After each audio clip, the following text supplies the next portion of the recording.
नमस्कार, मैं सुधीर गंगवार।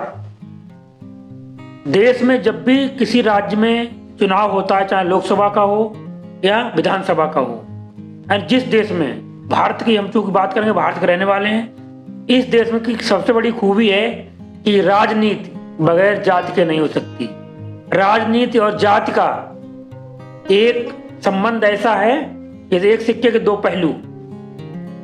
इस समय बात हम करेंगे दिल्ली के जो होने वाले हैं विधानसभा चुनाव, जिनका मतदान 5 फरवरी को होगा और वोटों की गिनती 8 फरवरी को होगी। यानी तय होगा 8 फरवरी को कि दिल्ली का जो गद्दी है, दिल्ली की गद्दी पर कौन बैठेगा, कौन विराजमान होगा। वहां आपको जानकारी है नहीं तो मैं बता भी देता हूं कि दिल्ली विधानसभा में जो सीटें हैं उनकी संख्या है 70। उन 70 विधानसभा सीटों में सबसे वीवीआईपी सीट है वो नई दिल्ली की। नई दिल्ली की वीवीआई सीट इसलिए है क्योंकि यहाँ जो पूर्व मुख्यमंत्री अरविंद केजरीवाल, आम आदमी पार्टी के संयोजक, राष्ट्रीय संयोजक, वो प्रत्याशी हैं, और दूसरे प्रत्याशी कांग्रेस के हैं संदीप दीक्षित, जिनकी मां शीला दीक्षित दिल्ली की मुख्यमंत्री बनी और नई दिल्ली सीट से 3 बार विधायक रही। 3 बार, यानी कांग्रेस की ये परंपरागत सीट मानी जाती थी। और उसके बाद अरविंद केजरीवाल उस सीट से चुने गए। और इसी बीच में जो जाटों के बड़े नेता थे साहिब सिंह वर्मा, उनके सुपुत्र प्रवेश वर्मा जो पूर्व सांसद भी रहे हैं, उनको भाजपा ने अपना प्रत्याशी बना दिया, यानी घोषित किया है। ये इस सीट पर तीनों प्रत्याशी एक दूसरे को कड़ी टक्कर दे रहे हैं, यानी एक दूसरे का आरोप प्रत्यारोप लगाते जा रहे हैं, एक दूसरे की जो कमियां हैं वो बताते हुए घूमते रहे।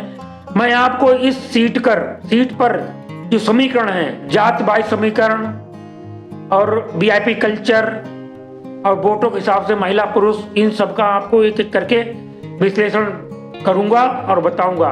सबसे पहले आपको बता देता हूं पिछले दो विधानसभा सीटों पर, इस सीट पर, नई दिल्ली सीट पर या किस प्रत्याशी को कितने वोट मिले। तो 2015 में अरविंद केजरीवाल यानी आम आदमी पार्टी के कैंडिडेट के रूप में थे, उन्हें 57,213 वोट मिले थे। वहीं दूसरे नंबर पर रही थी बीजेपी की तरफ से नुपुर शर्मा, उनको 25,630 वोट मिले थे।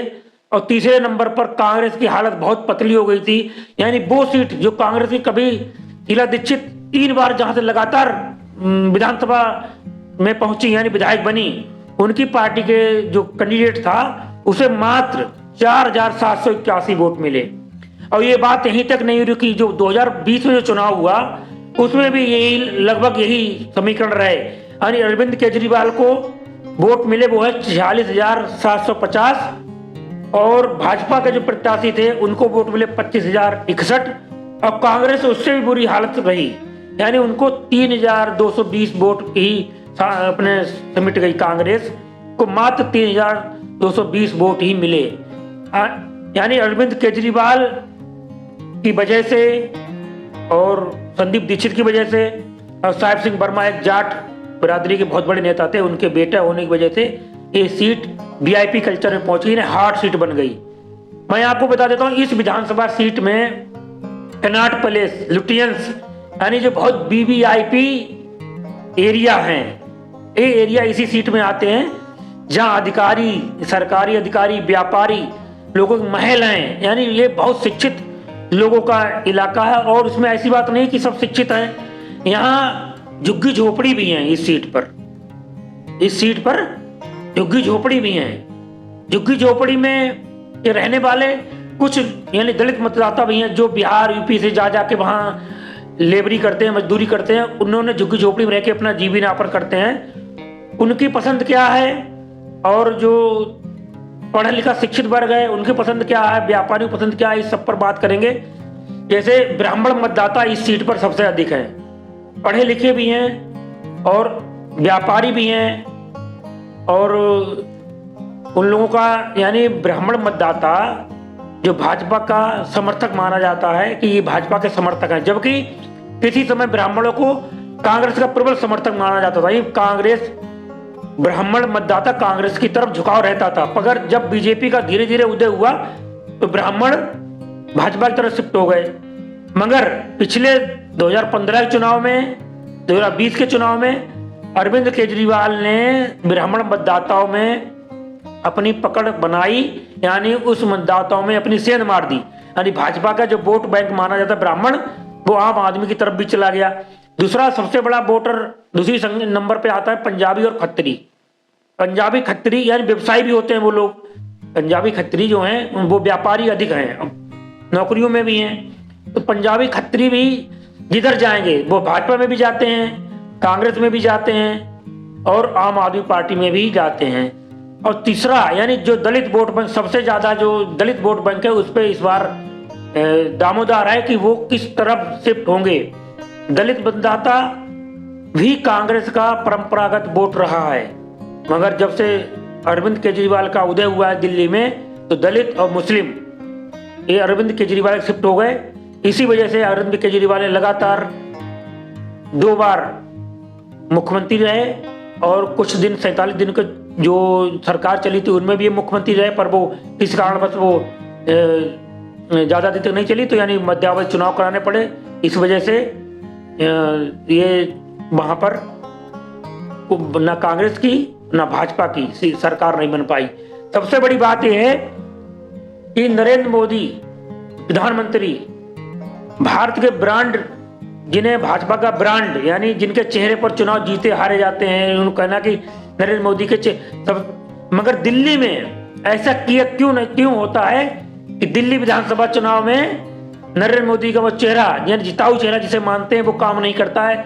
दोनों विधानसभा, पिछले दोनों में विधानसभा सीट में भाजपा पिछड़ती हुई नजर, हर सीट पर, यानी मात्र कुछ ही सीटों पर सिमट कर रह गई। यानी पिछली बार जो है 62 सीटें विधानसभा चुनाव दिल्ली में जीती थी आम आदमी पार्टी और मात्र 8 सीटों पर भाजपा सिमट गई, यानी कांग्रेस किसी सीट पर नहीं जीत पाई। इस बार सबसे बात क्या है कि जो मुद्दे यानी जो आम आदमी पार्टी के मुद्दे, यानी तरफ से मुद्दे जो उठाने वाले जो मुद्दे उठाए जाते हैं उनमें बेरोजगारी, शिक्षा, महंगाई, बिजली, पानी, इन मुद्दों को दरकिनार करते हुए जात पर कभी जो फ्री देने वाली यानी फ्री रेवड़ी, इन सब पर आके अटक जाते हैं। मैं आज मेरे एक जानकार हैं, बड़े पत्रकार हैं दिल्ली में, उनसे मैंने दिल्ली का जो हालचाल जाना, उन्होंने बताया कि फ्री बिजली के नरेंद्र मोदी जो कटाक्ष करते हैं कि अरविंद केजरीवाल की सरकार ने बिजली फ्री मुफ्त देने का झूठा वादा है, यानी कहीं बिजली मुफ्त नहीं दी जाती है। तो मैंने उनसे पूछा कि एक्चुअल स्थिति क्या है, तो उन्होंने बताया कि जो 200 यूनिट तक अगर कोई व्यक्ति बिजली खत्म करता है, 200 यूनिट मात्र, तब तक तो वो फ्री रहेगा। और जैसे ही 201 हुए तो 200 प्लस यानी 200 से ऊपर जितना यानी पूरे का उन पे बिल देना पड़ता है। तो झुग्गी झोपड़ी में एक लोगों से उन्होंने मेरी बात कराई थी, उन्होंने कहा था कि झुग्गी झोपड़ी में किसी का 3000, किसी का 4000, यानी किसी का 5000 तक बिल आ जाता है। क्योंकि वो हमने देखा, उन्होंने बताया कि झुग्गी झोपड़ी में कई लोग ऐसे जो एसी चलाते हैं, एसी भी चलाते हैं, 200 से कम बिजली का यूनिट आता ही नहीं है, तो उनको बिजली का बिल माफी नहीं होता है। इसके बावजूद भी लोग यानी झुग्गी झोपड़ी के लोग हैं वो अरविंद केजरीवाल को पसंद करते हैं कि वो झूठ तो नहीं बोलते हैं। उनका कहना है कि झुग्गी झोपड़ी वाले कहते हैं कि वो झूठ नहीं बोलता, उन्होंने कुछ काम करा है। और एक बात यहाँ पे और भी पता चली है कि जो उनका कई लोगों का कहना है कि जो शीला दीक्षित ने झुग्गी झोपड़ी वालों के लिए किया था, वो अरविंद केजरीवाल की जो पार्टी की 2 बार की सरकार भी अभी तक वो नहीं कर पाई। काम करा है और इतना नहीं करा कि जितना शीला दीक्षित ने करा।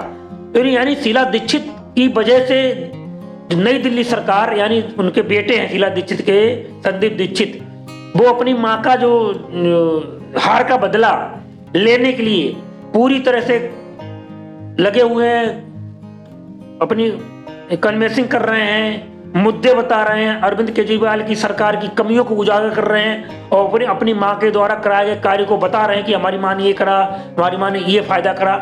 वहीं भाजपा भी जो उनके साहिब सिंह वर्मा के सुपुत्र परवेश वर्मा हैं, उन पे पिछले अभी थोड़े दिन पहले आरोप लगा था कि उन्होंने पैसे बांट रहे हैं, 1100 रुपए दे रहे हैं। तो ये बात भी बिल्कुल जनरल है। कई लोगों ने बताया, कई मतदाताओं ने बताया कि जो मतदाता हैं जो महिला मतदाता हैं इनको 1100 रुपये भाजपा के जो कैंडिडेट हैं उनकी कोई एनजीओ है इसके द्वारा वो 1100 रुपये उन्हीं को दे रहे हैं महिला मतदाताओं को जिनके वोट हैं। हर महिला को नहीं रुपए बांट रहे हैं वो। और वहीं आम आदमी पार्टी की तरफ से अगले 2100 रुपये देने वाले जो घोषणा की है उनके लिए फार्म भरवाए जा रहे हैं, रजिस्ट्रेशन कराए जा रहे हैं। तो भाजपा के जो आरोप है कि सरकार अरविंद केजरीवाल की सरकार है यानी आजसी उनकी मुख्यमंत्री हैं, उनकी पूर्ण बहुमती सरकार है, इतनी इसके बावजूद भी अगली बढ़त यानी चुनाव के बाद अगर सरकार बनती तो 2100 रुपए